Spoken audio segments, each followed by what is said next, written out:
Good morning every students. आज फिर हम हमारे आज की क्लास में फिर उपस्थित हुए हैं एक नया टॉपिक लेकर के। जो हमारा टॉपिक है वो है एजुकेशन साइकोलॉजी। आज हम बात करने वाले हैं हमारे सभी कंपटीशन एग्जामों में जब भी साइकोलॉजी की बात होती है तो एजुकेशन साइकोलॉजी का जो चैप्टर है वो हमारे लिए बहुत ज्यादा इंपॉर्टेंट टॉपिक है। तो टॉपिक के लिए बात करते हैं तो इसको कहेंगे हम शिक्षा मनोविज्ञान। शिक्षा मनोविज्ञान। तो देखिएगा, सबसे पहले बात आती है कि शिक्षा मनोविज्ञान होता क्या है। सबसे पहले बात हमारे पास यही निकल करके आती है कि शिक्षा मनोविज्ञान होती क्या है। तो शिक्षा मनोविज्ञान क्या होता है, सुनिएगा। मनोविज्ञान के नियम, मनोविज्ञान में बहुत सारे नियम चलते हैं, हम सभी जो लोग जानते हैं, सिद्धांत चलते हैं और उनके जो परीक्षण होते हैं किसके, मनोविज्ञान की। मनोविज्ञान की बात करें तो मनोविज्ञान अभी एट प्रेजेंट में किसका विज्ञान है, मनोविज्ञान अभी व्यवहार का विज्ञान है। किसका विज्ञान है, व्यवहार का विज्ञान है। और व्यवहार का विज्ञान कहने वाले जो व्यक्ति हैं, बड़े विद्वान व्यक्ति हैं, वो वाटसन है। हम ये इसमें याद रखेंगे, वाटसन है। और वाटसन ने व्यवहारवाद का सिद्धांत दिया। मनोविज्ञान के जो बात कर रहे थे हम, मनोविज्ञान के नियम वर्तमान में व्यवहार का विज्ञान है। वाटसन ने ये बात अभी कही है इसके बारे में, और यही विज्ञान का नियम अभी चल रहा है। तो व्यवहार, एजुकेशन मनोविज्ञान क्या है, शिक्षा मनोविज्ञान क्या है। शिक्षा मनोविज्ञान है कि मनोविज्ञान के जो नियम हैं, साधारण परिभाषा के रूप में हम अपने लैंग्वेज में देखेंगे तो आपको इसका अर्थ बहुत ही इजी तरीके से समझ में आएगा। बहुत सारे विद्यार्थी होते हैं हमारे जैसे जिनको क्या है कि इनकी परिभाषा तक याद नहीं रह पाती, और बहुत सारे एग्जाम में परिभाषाएं पूछ ली जाती हैं। तो क्या करेंगे, मनोविज्ञान के जो नियम हैं, सिद्धांत हैं और परीक्षण हैं, उनका शिक्षा के क्षेत्र में, गौर से सुनिएगा इस बात को, शिक्षा के क्षेत्र की समस्या। अब शिक्षा के क्षेत्र में बहुत सारी समस्याएं आती हैं, बहुत अनेक प्रकार की समस्याएं आती हैं। उन समस्याओं का क्या करना, समाधान करना। किसके क्षेत्र में आई समस्याओं का, शिक्षा के क्षेत्र में आई समस्याओं का समाधान करना। किस तरीके से करना, मनोवैज्ञानिक तरीके से करना। मनोवैज्ञानिक तरीके से शिक्षा की जो समस्याएं हैं उनका समाधान करने के लिए प्रयोग करना क्या कहलाता है, शिक्षा मनोविज्ञान कहलाता है। ठीक है। शिक्षा मनोविज्ञान क्या है, शिक्षा मनोविज्ञान है कि मनोविज्ञान के जितने भी नियम हैं उनको शिक्षा में लागू करना। किसमें लागू करना, शिक्षा में लागू करना, जिससे कि विद्यार्थियों का व्यवहार परिवर्तन हो सके, अच्छे तरीके से वो सीख सके, अधिगम कर सके। इसलिए मनोविज्ञान हमारे लिए बहुत ही ज्यादा महत्वपूर्ण है। ठीक है। अब मनोविज्ञान की तो बात हमें समझ में आ गई कि मनोविज्ञान, शिक्षा मनोविज्ञान है क्या। शिक्षा मनोविज्ञान फिर मैं आपको समझा रहा हूं कि बहुत सरल परिभाषा है। शिक्षा मनोविज्ञान क्या है कि मनोविज्ञान के जो नियम है ना, उनको शिक्षा के क्षेत्र में काम में लेना।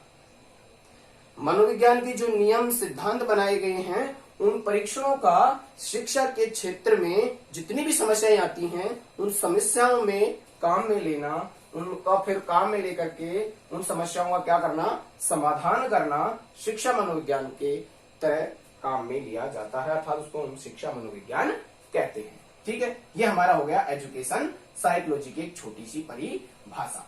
ठीक है। अब आगे हम पढ़ेंगे कि शिक्षा मनोविज्ञान जो है आखिरकार कब, कैसे और किस प्रकार से फल फूल करके आगे बढ़ा हुआ, कब इसकी परिभाषाएं काम में लेकिन तो मैं एक डायग्राम बना रहा हूं उस पर, उस डायग्राम को देख करके ही आपको शिक्षा मनोविज्ञान के बारे में क्या करना है, अध्ययन करना है।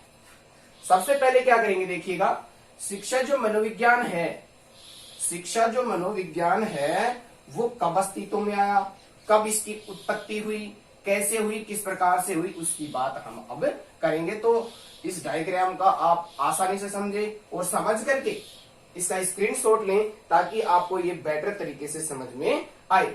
देखो, शिक्षा मनोविज्ञान की जो उत्पत्ति है, क्या है इसकी उत्पत्ति, शिक्षा मनोविज्ञान की जो उत्पत्ति है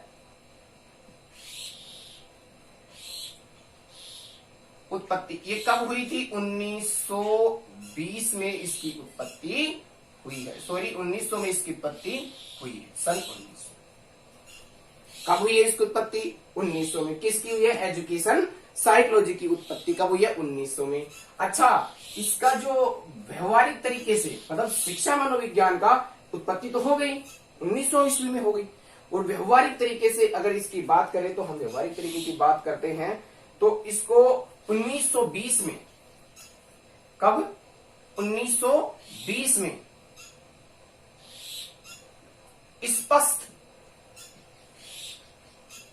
स्पष्ट तरीके से इसको क्या कर लिया गया था? अपना लिया गया था। कब अपना लिया गया था? 1920 के अंतर्गत इस शिक्षा मनोविज्ञान को स्पष्ट तरीके से अपना लिया गया था। उत्पत्ति कब हुई थी इसकी? 1900 में। शिक्षा साइकोलॉजी की बात कर रहे हैं हम, देखिएगा आगे। अच्छा, तो ठीक है, तो 1920 में अगर इसकी उत्पत्ति हुई, स्पष्ट तरीके से इसको अपना लिया गया और निश्चित विषय का रूप इसको दिया गया, स्पष्ट व निश्चित विषय का रूप, निश्चित आप शॉर्ट में याद रखें, निश्चित विषय का रूप दिया गया, तो उस निश्चित विषय के रूप को देने का श्रेय किन विद्वानों को जाता है? निश्चित विषय का रूप दिया होगा तो किसी न किसी विद्वानों ने दिया होगा। तो उन विद्वानों में देखिएगा, वो विद्वान कौन कौन से हैं? वो विद्वान हैं थॉर्नडाइक। कौन हो गए? थॉर्नडाइक कौन है? ये इन्होंने क्या किया है? 1920 में स्पष्ट व निश्चित मनोविज्ञान ने जब शिक्षा मनोविज्ञान ने जब निश्चित व स्पष्ट रूप अभिधारण किया 1900 में, तो उन विद्वानों में कौन कौन से विद्वान रहे हैं? उनमें देखिएगा Thorndike, Jung, Stanley, hall,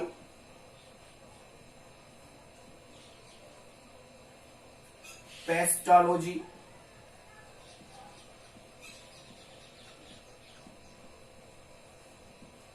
probable,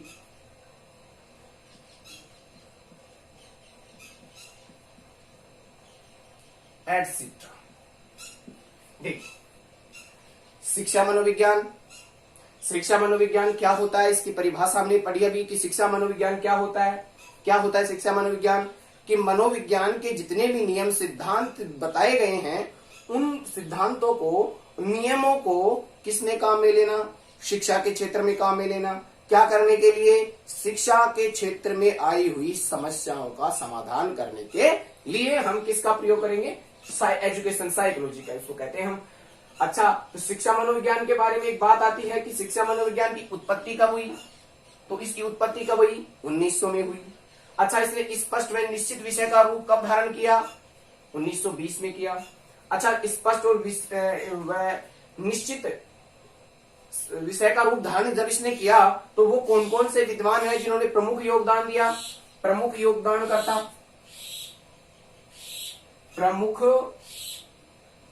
विद्वान कौन कौन से रहे हैं इसके लिए?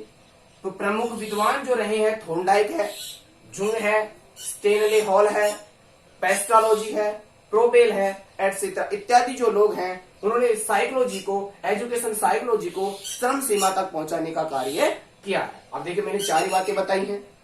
आप कोई माइंड में किसी भी प्रकार का कोई प्रेशर ना लें, इसको इजी वे से याद करेंगे तो हमारे लिए बहुत इजी टॉपिक है। एजुकेशन साइकोलॉजी की परिभाषा बताई मैंने, उत्पत्ति 1900 में हुई है। आप दोहराते रहें मेरे साथ साथ, स्पष्ट तरीके से शब्दों को सुनते रहें। उत्पत्ति हुई है 1900 में, स्पष्ट विषय का रूप धारण किया 1920 में।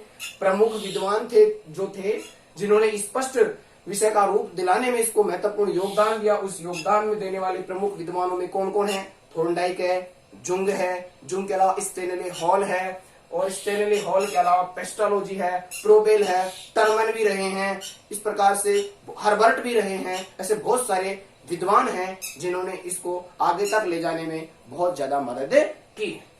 ठीक है, अभी 4 बातें बताई मैंने। अच्छा, और बात करते हैं इसके बारे में। तो देखिएगा, शिक्षा जो मनोविज्ञान है, उस शिक्षा मनोविज्ञान के बारे में बात करते हैं।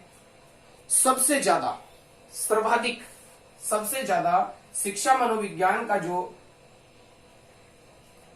एजुकेशन साइकोलॉजी है उसमें थॉर्नडाइक का विशेष योगदान रहा है। किसका? थॉर्नडाइक का विशेष योगदान। किसका योगदान रहा है विशेष? थॉर्नडाइक का विशेष योगदान रहा है। इसीलिए थॉर्नडाइक को क्या कहा जाता है? इसीलिए थॉर्नडाइक को कहा जाता है शिक्षा मनोविज्ञान का, क्या कहा जाता है इसको? जनक कहा जाता है। ठीक है, बातें निकल के आई। एजुकेशन साइकोलॉजी की उत्पत्ति 1900 में हुई है। 1920 में स्पष्ट और निश्चित विषय का रूप धारण किया। उस विषय का स्पष्ट रूप धारण करने में किन किन योगदान रहा विद्वानों का? उसमें थॉर्नडाइक है, जुंग है, स्टेनली हॉल है, पेस्टालोजी है, प्रोबेल है, टर्मन है, हर्बर्ट है। इस प्रकार बहुत सारे विद्वान रहे हैं, लेकिन सबसे ज्यादा जो बल दिया है इस पर किसने दिया है? थॉर्नडाइक ने। और इसी ने शिक्षा मनोविज्ञान को चरम उत्कर्ष पर पहुंचाया। इसीलिए आधुनिक शिक्षा मनोविज्ञान का जो जिसमें जनक कहा गया है वो किसको कहा गया है? थॉर्नडाइक को इसका जनक कहा गया है। तो ये बात हमारे सामने निकल करके आई। थॉर्नडाइक को क्या कहा जाता है? शिक्षा मनोविज्ञान का जनक कहा जाता है। अच्छा, शिक्षा मनोविज्ञान का किस देश में सबसे ज्यादा विकास हुआ? तो विकास की बात कर लेते हैं। विकास किस देश में हुआ? विकास किस देश में हुआ? तो विकास की बात करते हैं तो किस देश में हुआ है? अमेरिका देश में इसका सबसे ज्यादा विकास हुआ है। आराम से हम याद कर सकते हैं। मैं बार बार दोहरा रहा हूं, स्पष्ट तरीके से आप सुनते रहें तो बहुत अच्छी तरीके से याद हो जाएगा। उत्पत्ति कब हुई? 1900 में। विशेष विषय का रूप कब धारण किया? 1920 में। कौन कौन विद्वान है? थॉर्नडाइक है, जुंग है, स्टेनले हॉल है, और उसके अलावा कौन कौन है? पेस्टोलॉजी है, प्रोबेल है, और भी याद रखना चाहो तो टर्मन भी याद रख सकते हो, हर्बर्ट भी याद रख सकते हो। अच्छा, शिक्षा मनोविज्ञान में सबसे ज्यादा योगदान किसका रहा है? थॉर्नडाइक का रहा है। इसलिए इसको क्या कहा जाता है? इसका जनक कहा जाता है। शिक्षा मनोविज्ञान पेपर में पूछा जा सकता है, शिक्षा मनोविज्ञान का जनक किसको कहा जाता है? थॉर्नडाइक कहा जाता है। किस देश में विकास हुआ? अमेरिका में हुआ। कब और उत्पत्ति कब हुई इसकी? 1900 में हुई। अच्छा, स्पष्ट विषय का रूप धारण कब किया? 1920 में किया। इत्यादि बातें हम एजुकेशन साइकोलॉजी के बारे में पढ़ते रहते हैं, पढ़ेंगे और पढ़ते रहेंगे। ठीक है। अच्छा, शिक्षा मनोविज्ञान के बारे में बात करते हैं तो शिक्षा मनोविज्ञान का मतलब क्या है? भाई, मनोविज्ञान का मतलब क्या है? मानव व्यवहार का अध्ययन। देखो, जो मनोविज्ञान है उसका मतलब क्या है? मानव व्यवहार का अध्ययन। मानव व्यवहार का अध्ययन तो मनोविज्ञान हो गया, और शिक्षा मनोविज्ञान क्या हो गया? उसका परिमार्जन। क्या हो गया? उसका परिमार्जन, अधिगम। मानव व्यवहार का अध्ययन का, मानव के व्यवहार का, मैं लिख ही देता हूं यहां पे, मानव व्यवहार का परिमार्जन। परिमार्जन करना मतलब अपने आप को परिवर्तन करना, शिक्षा मनोविज्ञान होता है। ठीक है, शिक्षा मनोविज्ञान हो गया। मनोविज्ञान की बात कर ली हमने, और उत्पत्ति और विशिष्ट विषय का रूप धारण किया, जनक कौन हो गया, किस देश में विकास हुआ, इत्यादि बातें निकल करके आती है। तो आप इसका स्क्रीनशॉट ले ले, बहुत अच्छी तरीके से इसको पूरा एजुकेशन साइकोलॉजी के इर्द गिर्द घूमता रहता है। एक आध दो प्रश्न इससे आते रहते हैं। कभी स्पष्ट इसका देश पूछ लेता है, कभी जनक पूछ लेता है, तो कभी विद्वानों की बात कर लेता है कि बताइए एजुकेशन शिक्षा मनोविज्ञान से संबंधित विद्वान हैं। थॉर्नडाइक, जोंग, स्टेनली हॉल दे दिया, इनमें से एक अलग दे दिया तो अलग वाला उसमें संबंधित एरर पूछ सकता है। तो दो चार हम आराम से इसमें याद रख सकते हैं। मनोविज्ञान का अर्थ अलग होता है, शिक्षा मनोविज्ञान का उसका परिमार्जन करना होता है। ठीक है, तो आप इसका स्क्रीनशॉट ले लें और अच्छे ढंग से समझते चले। माइंड में कोई टेंशन नहीं लेना है। सिखाना अपना काम है, सीखना आपका काम है, पढ़ना ना हमारा काम है, पढ़ना आपका काम है। आराम से आप रोक रोक करके वीडियो को पोज लेकर के नोट्स बना सकते हैं, और आप आराम से या तो उनको 2-4 बार सुनते रहेंगे तो आराम से आपको याद हो जाएंगे। और देखो, इतनी मेहनत करके हम पढ़ा रहे हैं, तो इसलिए आप हमारे चैनल को कम से कम लाइक और सब्सक्राइब करें, और बेल आइकन को प्रेस करना ना भूलें, और ताकि आपको आने वाले नए वीडियो की नोटिफिकेशन मिल जाएगी। आपको शॉर्ट शॉर्ट वीडियो, मैं ज्यादा बड़ा वीडियो नहीं बनाऊंगा, 15 या 20 मिनट का एक वीडियो होगा और उस प्रत्येक वीडियो में आपको एक एक टॉपिक अपनी साधारण भाषा में समझाई जाएंगी। लोकल लैंग्वेज के अंदर आपको ये सभी समझाई जाएंगी ताकि हम आराम से स्पष्ट तरीके से एक एक टॉपिक को करते चलें। और विशेष पर मैं यहाँ पर रीड को ज्यादा फोकस कर रहा हूँ, रीड से संबंधित चीजें ही मैं इसमें समझाने का प्रयास कर रहा हूँ। वैसे साइकोलॉजी की पूरी बात हमारे यहाँ पर आ जाएगी। ठीक है, तो आगे बात करते हैं हम।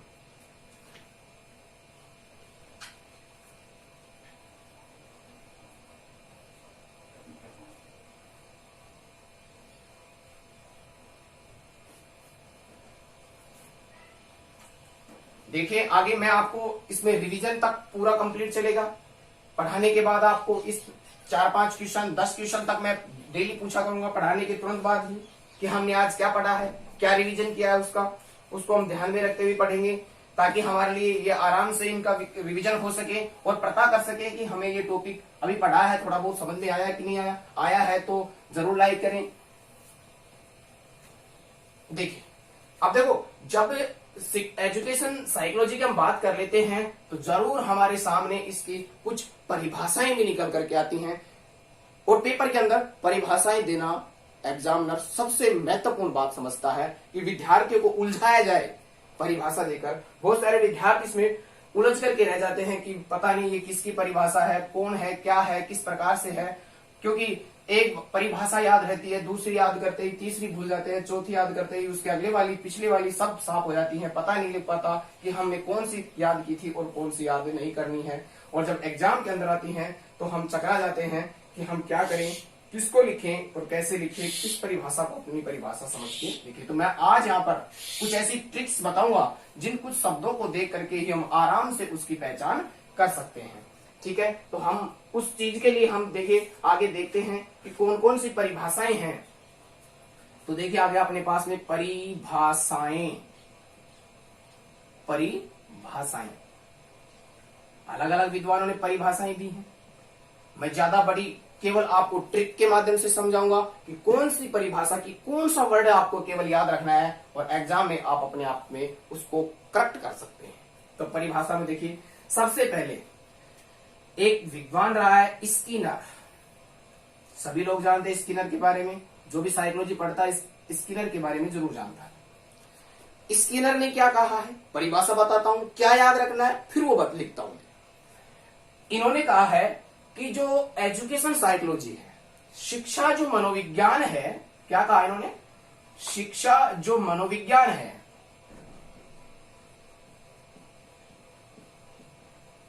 शिक्षा जो मनोविज्ञान है, क्या कहा इन्होंने, मनोविज्ञान की वह शाखा है जिसमें व्यक्ति के संबंध सीखने, सिखाने, पढ़ने और पढ़ाने से, क्या कहा इन्होंने, कि जो जिसका संबंध किससे है, शिक्षा मनोविज्ञान का मनोविज्ञान की उस शाखा से है जिसका सीधा संबंध क्या होता है, पढ़ने, पढ़ाने, सीखने, सिखाने, पढ़ने, पढ़ाने, सीखने, सिखाने से संबंधित है। तो बताइएगा किस विद्वान ने यह कहा है कि शिक्षा मनोविज्ञान, मनोविज्ञान की शाखा का संबंध पढ़ने, पढ़ाने, सीखने, सिखाने से है, किसने परिभाषा दी? तो सीधा सा उत्तर क्या होगा, स्किनर। तो मैं आपको शॉर्ट वर्ड बता देता हूं क्या क्या वर्ड याद रखने हैं। पढ़ने, पढ़ाने, पढ़ने, पढ़ाने और सीखने व सिखाने।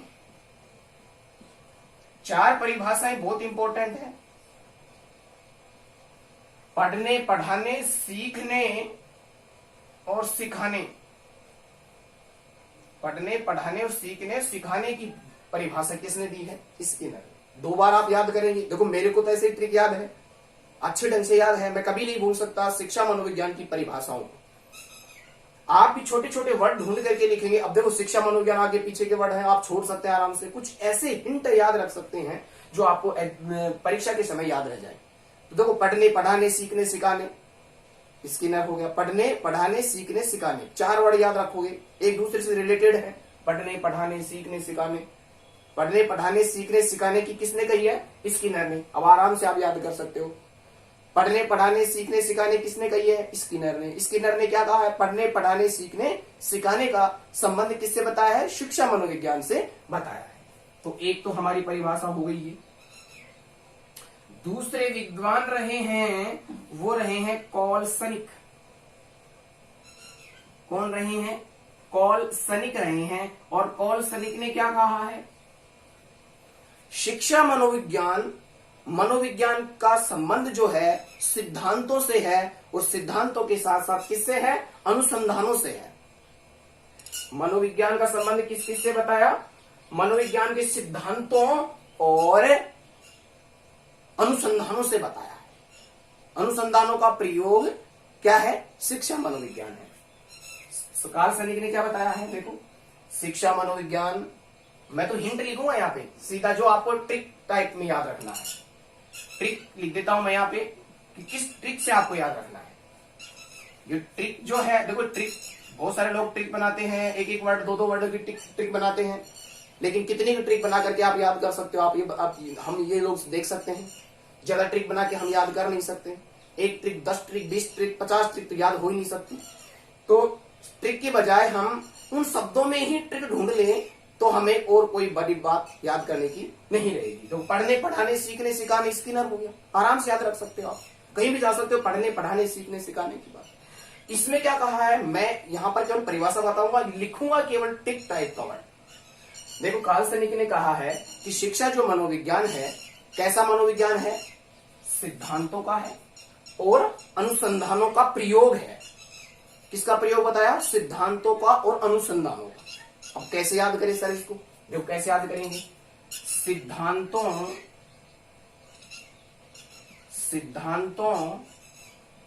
और अनुसंधानों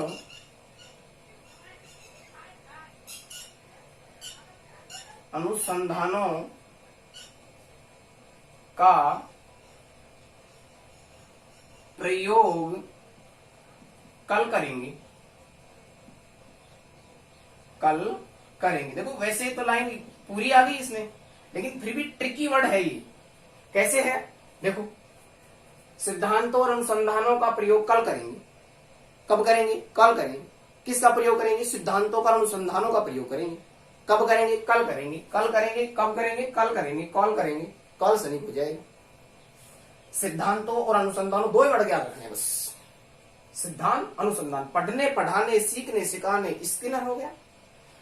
सिद्धांत और अनुसंधानों का प्रयोग कल करेंगे। कब करेंगे? कल करेंगे। कब करेंगे? कल करेंगे। कब करेंगे? कल करेंगे। कब करेंगे? कल करेंगे। कॉलसनिक हो जाएगा। कल से कॉलसनिक, कल करेंगे, कल करेंगे, कॉलसनिक हो जाएगा। तो ऐसे ट्रिकी वर्ड ढूंढ करके आप परिभाषाओं से लिखेंगे तो डेफिनेटली आप भूल नहीं पाओगे। देखो, जैसे कि ये वर्ड है, अब आ गया पेपर के अंदर परिभाषा, सिद्धांत और अनुसंधान। जैसे सिद्धांत अनुसंधानों का नाम आएगा का प्रयोग, इतना परिभाषा में लिखा हुआ है, प्रयोग करेंगे भी लिखा हुआ है, प्रयोग किया जाता है ऐसे इसमें। तो प्रयोग किया जाता है, तो अनुसंधानों का प्रयोग कब किया जाता है? इतना बस वर्ड में माइंड में याद रखना है। कब किया जाता है? कल किया जाता है। कल करेंगे, कल करेंगे, और कल से क्या हो जाएगा? कॉलसनिक याद रह जाएगा। ठीक है, बहुत अच्छी ट्रिक की टाइप में आपको पढ़ाया जाएगा। नंबर 3 जो परिभाषा है वो भी एक बहुत ही बड़े विद्वान, क्रो और क्रो, कौवा है ये, क्या है ये? क्रो क्रो बोलता है तो कौवा है ये, और कौवे से हम इसकी परिभाषा याद रख लेंगे, या फिर हमारे पास बहुत सारे जीके ट्रिकी टाइप में वर्ड ढूंढ करके हम परिभाषा बनाएंगे तो हमें डेफिनेटली ये ढंग से याद होंगे। पढ़ने पढ़ाने सीखने सिखाने स्किनर, सिद्धांत अनुसंधानों का प्रयोग कब करेंगे? कल करेंगे। कल करेंगे, क्या हो जाएगा? कॉलसनिक। कल करेंगे, कॉलसनिक हो जाएगा। Crow and crow, crow and crow ने क्या कहा है? क्रो एंड क्रो ने कहा है कि व्यक्ति जन्म से, अच्छा मैं लिखता नहीं उसको, क्या कहा है कि व्यक्ति जन्म से लेकर वृद्धावस्था तक जो कुछ काम करता है वो किस में आता है? शिक्षा मनोविज्ञान के अंतर्गत आता है। मतलब वो अधिगम करता है, अधिगम की व्याख्या करता है। किस क्या कहता है कि जो व्यक्ति है कब तक अधिगम करता है व्यक्ति शिक्षा मनोविज्ञान के अंतर्गत? जन्म से लेकर के कब तक करता है? जन्म से लेकर के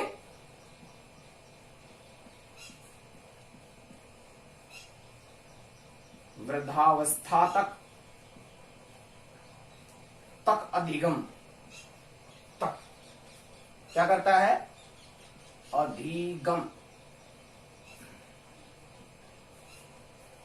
देखो, जन्म से लेकर वृद्धावस्था तक अधिगम की जो व्याख्या बताई वो किसने बताई है? Crow and crow.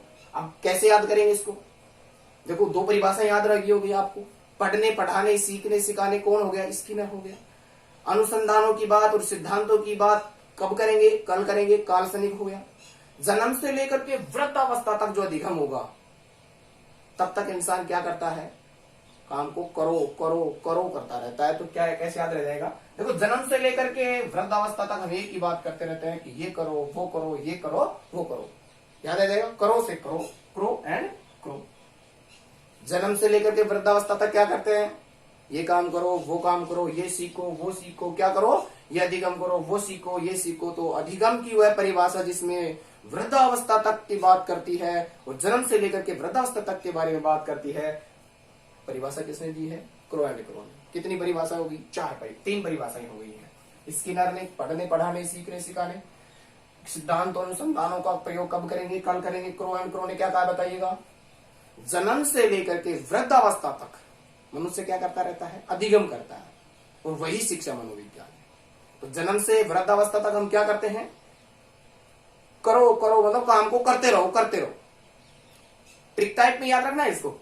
जन्म से लेकर के वृद्धावस्था तक हर काम में, पढ़ने में नहीं, हर काम में ये करो, वो करो, ये करो, वो करो, ये करो, वो करो, मतलब चेचार चलती रहती है। कौवे की तरह काम काम करते रहते हैं। क्या हो जाएगा?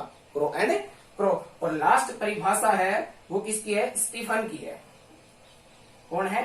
स्टीफन। और स्टीफन, जेएम स्टीफन है ये। और स्टीफन ने जो परिभाषा दी है वो इसने शॉर्ट ट्रिक टाइप में दी है परिभाषा।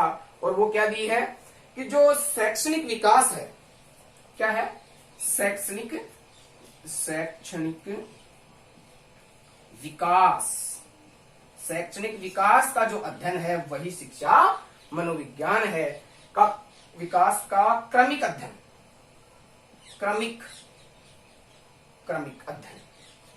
शैक्षणिक विकास का क्रमिक अध्ययन किसने कहा? स्टीफन ने। देखो, ये थोड़ी परिभाषा, इसमें कोई आप वर्ड ऐसे स्टिमुलेट नहीं कर सकते कि हम, मतलब ट्रिक टाइप में नहीं कर सकते इसको हम। तो देखो, तीन परिभाषाएं, चौथी परिभाषा हमने सामने अपने आप याद रह जाएगी।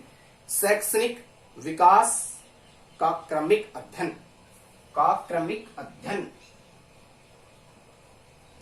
शैक्षणिक विकास का क्रमिक अध्ययन क्या है? शैक्षणिक विकास का क्रमिक अध्ययन क्या है? शिक्षा मनोविज्ञान है। चार परिभाषाएं हैं, स्क्रीनशॉट ले लें। बढ़िया तरीके से आप इसको याद करते चलें। जाते, खेलते, हंसते, इधर उधर जाते जाते एक ही चीज कर सकते हैं। पढ़ने, पढ़ाने, सीखने, सिखाने का सिद्धांत स्किनर ने दिया है। सिद्धांत अनुसंधान का प्रयोग कब करेंगे? कल करेंगे। काल्पनिक हो गया। उसके अलावा जन्म से लेकर वृद्धावस्था तक इंसान करो करो करता रहता, क्रो एंड क्रो हो गया। और शैक्षणिक विकास का क्रमिक अध्ययन, क्रमिक मतलब लगातार जो क्रमिक अध्ययन है वो किसने कहा है? स्टीफन ने कहा है। क्रमिक अध्ययन स्टीफन, क्रमिक अध्ययन स्टीफन, ऐसे याद कर सकते हैं हम। तो ये चार परिभाषाएं हैं शिक्षा मनोविज्ञान की निकल करके आती हैं। सबसे पहले हमने क्या पढ़ा? शिक्षा मनोविज्ञान की उत्पत्ति कब हुई? 1900 में। विशिष्ट विषय का रूप धारण कब किया? 1920 में। विशिष्ट विषय का रूप धारण किया 1920 में। उत्पत्ति हुई है इसकी 1900 में। इसके जो जनक हैं वो कौन हैं? जनक हैं वो थॉर्नडाइक हैं। कौन है? थॉर्नडाइक है। इसके जो जनक है जो थॉर्नडाइक हैं। और उसके अलावा देखिए, थॉर्नडाइक इसके जनक हो गए, थॉर्नडाइक इसके जनक हो गए। और उसके साथ साथ कुछ व्यक्ति रहे हैं इसके इंपॉर्टेंट विद्वान रहे हैं जिनकी उत्पत्ति के लिए इसका विशेष योगदान रहा है। थॉर्नडाइक तो हैं, एक जुंग भी हैं। जुंग के अलावा कौन कौन है? टर्मन है। टर्मन के अलावा कौन है? स्टेनले, हॉल हैं। उनके अलावा कौन कौन बताया मैंने भी? पेस्टालोजी बताया। पेस्टालोजी के अलावा कौन हो गया? और प्रोबेल हो गया। प्रोबेल के अलावा कौन हुआ? हर्बर्ट हो गया। हर्बर्ट इत्यादि विद्वानों ने शिक्षा मनोविज्ञान के क्षेत्र में अपना बहुत अच्छा योगदान दिया है। ठीक है। शिक्षा मनोविज्ञान के क्षेत्र में लोगों का बहुत अच्छा योगदान रहा है। उसके अलावा हम बात करते हैं कि शिक्षा मनोविज्ञान जो है, शिक्षा मनोविज्ञान में कुछ और हम कुछ मेन पॉइंट याद करते हैं। देखिएगा, आपको बताता रहता हूं, वो हालांकि इससे संबंधित ही हैं, लेकिन कैसे हम उनको और याद कर सकते हैं, विशेष बातें हैं, वो इंपॉर्टेंट पॉइंट हैं। अगर आपको याद है तो आपको शायद बहुत ज्यादा काम में आने वाले टॉपिक हैं वो। और वो टॉपिक कौन कौन से हैं, हम उनकी बात कर लेंगे। देखिए, वो टॉपिक हैं, वो इसमें जो टॉपिक निकल करके आते हैं, उन टॉपिकों में देखिएगा टॉपिक कौन कौन से हैं। नोट आपको डाल लेना इसमें, जब भी आप अपने रजिस्टर बना रहे हो, कैसे बना रहे हो, अपना नोट डाल लें उसमें छोटा सा। और नोट क्या है कि देखो, शिक्षा मनोविज्ञान है नोट। शिक्षा जो मनोविज्ञान है, 5 बातें बताऊंगा इसमें, और इसकी विधियां कल पढ़ेंगे क्योंकि वीडियो ज्यादा लंबा हो जाएगा, इसलिए हम शॉर्ट वीडियो रखेंगे। इसमें 5 विधियां हैं, 5 मुख्य बातें हैं। वो क्या है? शिक्षा मनो जो विज्ञान है, शिक्षा मनोविज्ञान है, शिक्षा मनोविज्ञान में तीन चीजों का बहुत ज्यादा, 3 व्यक्तियों का बहुत ज्यादा इसमें संबंध है, एक दूसरे से जुड़े हुए हैं। कौन कौन है? मैं 3 यहां डाल देता हूं। शिक्षा मनोविज्ञान जो है, देखिए, सबसे पहले आगे छात्र, फिर आगे अध्यापक। कौन आगे? छात्र, अध्यापक, और उसके साथ साथ कौन आगे? अभिभावक। अभिभावकों से जुड़ा हुआ है। 1 2 3। शिक्षा मनोविज्ञान का सबसे गहरा जो संबंध होता है, छात्र, अध्यापक और अभिभावक से बहुत ज्यादा संबंध होता है। कहने का मतलब जो शिक्षा मनोविज्ञान है, शिक्षा मनोविज्ञान का जो संबंधित है, किन किन से संबंधित है? शिक्षा मनोविज्ञान का संबंधित लिख देता हूं, संबंधित। शिक्षा मनोविज्ञान किन किन से संबंधित है? पेपर में बहुत इंपॉर्टेंट क्वेश्चन है, यहां पर आप स्टार लगा सकते हैं। शिक्षा मनोविज्ञान किससे संबंधित है? 3 ऑप्शन ये दे दिए जाएंगे। किससे संबंधित नहीं है, सॉरी, तो 3 ऑप्शन ये दे दिए जाएंगे, एक ऑप्शन अलग दे दिया जाएगा, वो अलग ऑप्शन ही आपका उत्तर होगा। क्योंकि शिक्षा मनोविज्ञान किससे संबंधित है? अध्यापक से भी है। शिक्षा मनोविज्ञान किससे संबंधित है? छात्र से भी है। शिक्षा मनोविज्ञान किससे संबंधित है? अभिभावक से भी संबंधित होता है। अच्छा, जो शिक्षा मनोविज्ञान का जो संबंध है, क्या है? संबंध वो सर्वाधिक किससे है? संबंध सर्वाधिक किससे है? तो शिक्षा मनोविज्ञान के संबंधित तो इन 3 से है, और सर्वाधिक संबंध जो है वो किससे है? याद रखें, सर्वाधिक जो संबंध है वो अधिगम से है, क्योंकि अधिगम का मतलब सीखना है, और शिक्षा मनोविज्ञान का मतलब भी सिखाने से ही है, अपने व्यवहार में परिमार्जन से है, परिवर्तन से है। अच्छा, सीखने के बाद में क्या होता है?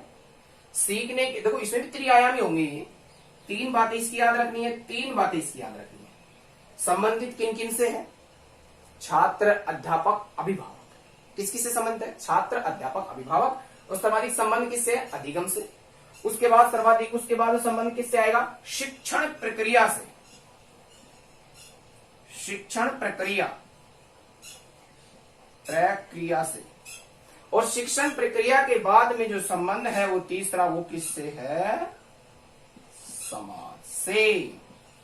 किससे संबंधित है? समाज से। अब क्वेश्चन एग्जाम में बहुत देखो बारीकी से क्वेश्चन पुट आउट होते हैं, ऐसे आप पहले की तरफ क्वेश्चन नहीं आएंगे, आप इतने इजी क्वेश्चन आप समझेंगे, उतने इजी क्वेश्चन आएंगे नहीं पेपर के अंदर कि आप सोच रहे होंगे कि सर ये इतने इजी क्वेश्चन आ जाएंगे। नहीं आएंगे, इतने इजी क्वेश्चन नहीं देंगे आपको। पूछ लेगा शिक्षा मनोविज्ञान का सर्वाधिक संबंध सर्वाधिक किससे है, किससे नहीं है, मतलब सॉरी, सर्वाधिक संबंध किससे नहीं है? तो अधिगम से भी है, शिक्षण प्रक्रिया से भी है, और समाज से भी है। ठीक है, संबंधित किन किन से है? छात्र से, अध्यापक से और अभिभावक से। तो पहला नोट हो गया ये। ठीक है, दूसरा नोट में मैं आपको इसमें बता देता हूं। ठीक है, आप इसका स्क्रीनशॉट ले लें। तीन याद रखें, अधिगम, शिक्षण प्रक्रिया, समाज, छात्र, अध्यापक और अभिभावक। ठीक है, ये देखें अगली बात, जो अगला पॉइंट नोट के अंदर डाल रहा हूं मैं, ये अगर याद है तो साइकोलॉजी के बहुत सारे पॉइंट आपने क्लियर कर लिए। मैं पहले बता रहा हूं आपको, ये बहुत सारी बातें आपको बहुत कम वीडियो में देखने को मिलेंगी एक साथ।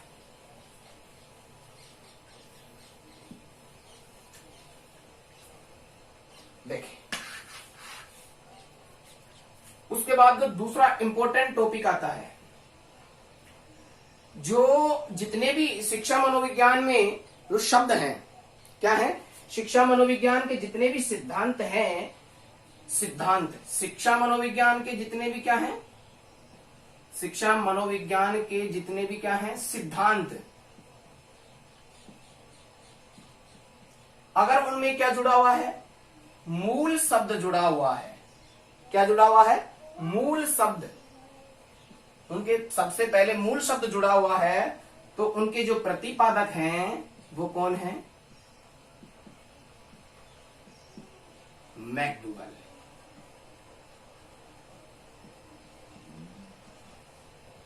ठीक, बहुत अच्छी बात है। शिक्षा मनोविज्ञान के जितने भी सिद्धांत हैं, अगर उन सिद्धांतों के साथ में मूल शब्द जुड़ गया, उसके प्रतिपादक कौन हो जाएंगे, विलियम मैकडूगल हो जाएंगे। जैसे मूल प्रत्यात्मक सिद्धांत, मूल प्रवृत्ति वाला हो गया। ठीक है, और भी इस प्रकार से बहुत सारे सिद्धांत हैं जो इसके तहत आ जाते हैं। ठीक है,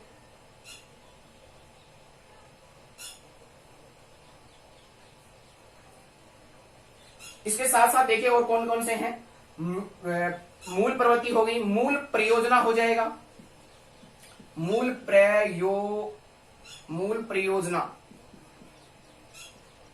प्रयोजनावादी सिद्धांत। इस प्रकार से अगर शिक्षा मनोविज्ञान के सिद्धांतों में मनो शब्द जुड़ गया, तो उनके जो प्रतिपादक हैं वो प्रतिपादक कौन होंगे, तो उनके जो प्रतिपादक कौन होंगे, फ्रायर। कौन होंगे, सिगमंड फ्रायर। ठीक है, दो बातें बताई हैं, प्रतिपादक विलियम मैकडूगल होगा, मूल शब्द जुड़ गया तो जैसे मूल प्रवृत्ति का सिद्धांत, मूल प्रयोजनावादी सिद्धांत। अगर मनो जुड़ गया तो प्रतिपादक हो जाएगा फ्रायर, जैसे मनोविश्लेषणात्मक सिद्धांत, मनोविश्लेषणात्मक सिद्धांत हो गया। और बहुत सारे ऐसे सिद्धांत आ जाएंगे जो मनो शब्द से जुड़े हुए होंगे। लेकिन कुछ एक सिद्धांत ऐसे भी हैं जो इसके विपरीत हैं। वो कौन कौन से हैं, मनोनाटकीय विधि। अपवाद कौन सा इसका, अपवाद है मनोनाटकीय विधि। ये किसकी है, मोरेनो की है, जेल मोरेनो जिसका नाम है पूरा, जेल में। देखो मनो जुड़ा हुआ है नाटकीय विधि में। ये व्यक्तित्व मापन की विधि है, याद रखना, ये व्यक्तित्व मापन की विधि है। और जेल मोरेनो है मनोविश्लेषणात्मक, मनोप्रयोजनावादी। बहुत सारे ऐसे सिद्धांत हैं इसके मनोरचनाएं, ऐसे बहुत सारे सिद्धांत आएंगे जिनके सिगमंड फ्राइड देंगे। तो मैंने 2 पॉइंट बता दिए इंपोर्टेंट जो आपको याद रखना है। ठीक है, सिद्धांत, मूल इत्यादि लगने के बाद में।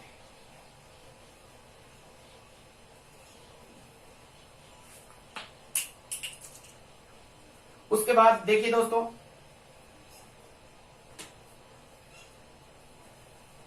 देखो कितनी मेहनत करके आपको बहुत सारी छोटी छोटी बातें सिखाई जा रही हैं। तो मेरे चैनल को सब्सक्राइब करना ना भूलें, और सब्सक्राइब करने के बाद बेल आइकन को जरूर दबा दें, जिससे कि आगामी जो भी छोटी मोटी क्लासें चलेंगी, छोटी क्लासें चलेंगी 20-20, 25-25 मिनट को, ज्यादा 15, 20, 25 मिनट से ज्यादा वीडियो आपको मिलेगा नहीं। इसके लिए आपको क्या करना है, बेल आइकन को जरूर दबाएं ताकि आपको नोटिफिकेशन मिलता रहे। अब चलेंगी देखो मनोविज्ञान की क्या चलेंगी, विधियां। शिक्षा मनोविज्ञान की क्या चलेंगी, विधियां चलेंगी। इसकी हम बात करते हैं, इसकी विधियों के बारे में, विधियों के बारे में बात करते हैं। और विधियों को हमने कितने भागों में बांटा है, तो शिक्षा मनोविज्ञान की विधियां 2 भागों में बांटी गई हैं। कौन कौन सी हैं? एक तो होगी आत्मनिष्ठ विधि। कौन सी विधि? आत्मनिष्ठ। इसको कौन सा मेथड कहते हैं? सब्जेक्टिव। सब्जेक्टिव मेथड भी कह सकते हो आप इसको। और एक होती है वस्तुनिष्ठ। कौन सी है? वस्तुनिष्ठ विधि है। देखो दो विधि हो गई, वस्तुनिष्ठ। इसको हम ऑब्जेक्टिव मेथड भी कह सकते हैं, ऑब्जेक्टिव मेथड भी कह सकते हैं। ऑब्जेक्टिव मेथड, सब्जेक्टिव मेथड, आत्मनिष्ठ विधि और वस्तुनिष्ठ विधि। ठीक है, इन दो विधियों के बारे में हम बातें करेंगे। ठीक है, तो मित्रों देखो, अभी हम विधियों को, बड़ी हैं विधियां, एक एक दिन में हम इनको पाठ को पढ़ाएंगे और छोटे छोटे वीडियो के माध्यम से इनको पढ़ेंगे। बहुत ही शानदार ट्रिक बनाई है, देखना ना भूलें। हो सकता है परीक्षा में आपको 1 नंबर का क्वेश्चन यहीं से मिल जाए और आपको बहुत अच्छे ढंग से याद हो जाए। इसलिए मैं आप सभी से यही कहना चाहूंगा कि वीडियो को जरूर पढ़ें और जितनी बातें मैंने बताई हैं उनको एक बार जरूर देखें। वीडियो को लाइक करें, शेयर करें, सब्सक्राइब करें, ताकि अपने मित्रों को भी इसका पता लगे कि वास्तव में बहुत ही शॉर्ट तरीके से मैंने इसमें आपको बताया है। तो आत्मनिष्ठ विधि, सब्जेक्टिव और ऑब्जेक्टिव मेथड पढ़ेंगे। देखो आत्मनिष्ठ विधि है ना, ये परंपरागत है, परंपरागत विधि है। और ये कौन सी है? आधुनिक विधि है। कौन सी विधि है ये? आधुनिक विधि है। इनको हम कल पढ़ेंगे, दोनों विधियों। ठीक है, दोनों विधियों को हम कल पढ़ेंगे, एक एक विधियों को छोटे छोटे ट्रिक माध्यम से पढ़ेंगे। तो आज के लिए बस वीडियो इतना ही, लेकिन जाते जाते मैं आपको फिर छोटी छोटी बातें बताते जाता हूं। उन 4 परिभाषाओं को याद करवा देता हूं आपको, ताकि आपको वीडियो अच्छी तरीके से समझ में आ जाए। सबसे पहले मैंने आते ही बताया था शिक्षा मनोविज्ञान क्या होता है। तो शिक्षा मनोविज्ञान क्या होता है, तो वो थोड़ा फास्ट बता रहा हूं, इसलिए बता रहा हूं कि रिवीजन चल रहा है। शिक्षा मनोविज्ञान क्या होता है? शिक्षा मनोविज्ञान होता है कि मनोविज्ञान जो है उसमें जितने भी नियम सिद्धांत बनाए गए हैं, उन सिद्धांतों का, नियमों का हम शिक्षा के क्षेत्र की जितनी भी समस्याएं हैं उनके समाधान के लिए अगर हम उन विधियों को काम में ले लें तो शिक्षा मनोविज्ञान होता है। ठीक है, शिक्षा मनोविज्ञान की उत्पत्ति कब हुई? 1900 में हुई। शिक्षा मनोविज्ञान का जो विशिष्ट विषय का रूप धारण कब किया? 1920 में किया। और शिक्षा मनोविज्ञान का विशिष्ट विषय के रूप में जिन व्यक्तियों का योगदान रहा वो ये है: Jung, Terman, Stanley Hall, Pestalozzi, Froebel, Herbart. और इसके जो जनक है वो कौन है? थॉर्नडाइक हैं। और इसका विकास कहाँ हुआ? सबसे ज्यादा अमेरिका में हुआ है। कहाँ हुआ है? अमेरिका में इसका विकास हुआ है। परिभाषाओं में आपको बता देता हूं। स्किनर ने क्या कहा है? स्किनर ने कहा है कि ये पढ़ने, पढ़ाने, सीखने और सिखाने की प्रक्रिया है। पढ़ने, पढ़ाने, सीखने, सिखाने की प्रक्रिया। उसके बाद में आया कोलसनिक। कोलसनिक ने क्या बताया है? कोलसनिक ने कहा है कि शिक्षा मनोविज्ञान जो है वो कैसा है? सिद्धांतों और अनुसंधानों का प्रयोग कब करना है? कल करना है। कब करना है? कल। कल फॉर कोलसनिक। उसके बाद में crow and crow. Crow and crow ने क्या कहा है? क्रो एंड क्रो ने कहा है कि शिक्षा जो मनोविज्ञान है वो कब से कब तक? जन्म से लेकर के वृद्धावस्था तक का अधिगम होता है। कब से कब तक का? जन्म से वृद्धावस्था तक। तो जन्म से वृद्धावस्था तक इंसान क्या करता रहता है? काम को करो करो करो करता रहता है। तो जन्म से वृद्धावस्था करो करो से क्रो एंड क्रो हो जाएगा। सिद्धांतों, अनुसंधानों का प्रयोग कब करना है? कल करना है। काल्पनिक हो गया। पढ़ने, पढ़ाने, सीखने, सिखाने की प्रक्रिया हो गई। और एक सिद्धांत और बताया था हमने, वो कौन था? स्टीफन्स ने क्या कहा है? स्टीफन्स ने कहा है कि शैक्षणिक विकास का क्रमिक अध्ययन, शैक्षणिक विकास का क्रमिक अध्ययन ही क्या है? शिक्षा मनोविज्ञान है। तो ये हमारे आज के लिए इतना ही वीडियो रहेगा। थैंक यू, थैंक यू आपका। कल फिर मिलते हैं इसी समय। Thank you.